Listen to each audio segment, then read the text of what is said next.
graça e a paz de Cristo, abençoados irmãos, geração eleita de Deus, igreja santa e perfeita em Cristo. Hoje venho trazer um tema muito especial que diz: a igreja primitiva frequentava o templo, mas deixava o partir do pão exclusivamente para as casas. Então vejamos esse tema a seguir. A resposta para o motivo pelo qual a igreja primitiva frequentava o templo, mas deixava o partir do pão exclusivamente para as casas, está registrado diretamente no texto bíblico e envolve fatores históricos, religiosos e práticos da época. O versículo-chave que revela esse padrão é Atos capítulo 2, versículo 46, que declara: "E perseverando unânimes todos os dias no templo e partindo pão em casa, comiam juntos com alegria e singeleza de coração." A própria Escritura mostra os motivos dessa divisão de ambientes.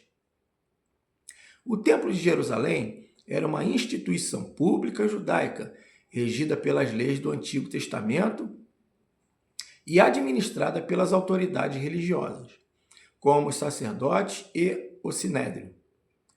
Os primeiros crentes, que eram judeus, continuavam indo ao templo para cumprir as horas de oração, como relatado em Atos capítulo 3, versículo 1, e para ensinar publicamente ao povo a respeito de Jesus, conforme Atos capítulo 5, versículo 42. O templo era um espaço de pregação e oração pública, mas não era um local de refeições comunitárias ou de livre comunhão para a igreja, pois cada setor do templo tinha regras rígidas de acesso e sacrifícios específicos da antiga aliança.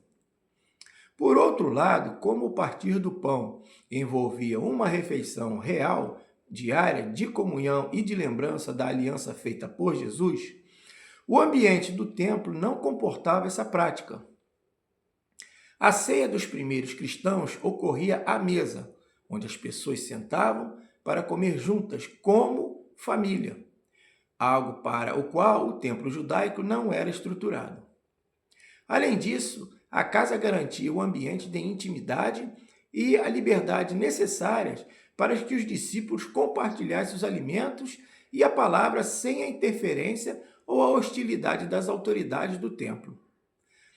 Já que o ato de partir o pão celebrava a nova aliança em Cristo, algo específico da comunidade dos crentes, essa prática da igreja primitiva também refletia uma mudança fundamental de mentalidade trazida pelo Evangelho, na qual o templo físico em Jerusalém deixou de ser o único lugar de encontro de Deus com o seu povo. A partir de Pentecoste, a habitação de Deus passou a ser a própria comunidade dos salvos, como ensinado em 1 Coríntios, capítulo 3, versículo 16, fazendo com que a mesa da casa dos crentes se tornasse lugar por excelência para a comunhão, a adoração diária e a partilha do sustento. Pelo texto bíblico, portanto, a igreja primitiva não partia o pão no templo, porque o templo cumpria o papel de espaço público de oração e pregação para o povo judaico, enquanto a casa era um ambiente adequado para a refeição comunitária. A intimidade da fé e o verdadeiro partir do pão entre os discípulos, graças a Deus. Então, deixa aqui essa reflexão, esse tema abençoado. Vê os capítulos, os versículos citados aqui nesse tema, confere para vocês terem certeza, né, os irmãos terem certeza do que estão vindo e vendo, né? Faz muito sentido, né? Que não se deve, né, misturar todos os rituais, né, tudo respeitando o local, os seus rituais, né? Na verdade, isso era no Antigo Pacto, né, que os rituais foram abolidos por Cristo, né? Hoje vivemos na Nova Aliança, né? E o partir do pão é a sua palavra, né? E o sangue representa o sacrifício dele nas nossas vidas, né? O que ele já fez por nós, né? Inclusive, né, na Nova Aliança, Paulo nem se refere mais a vinho, né?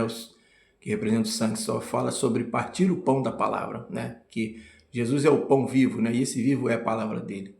Amém, meus irmãos? Até o próximo vídeo e a graça e a paz de Cristo a todos.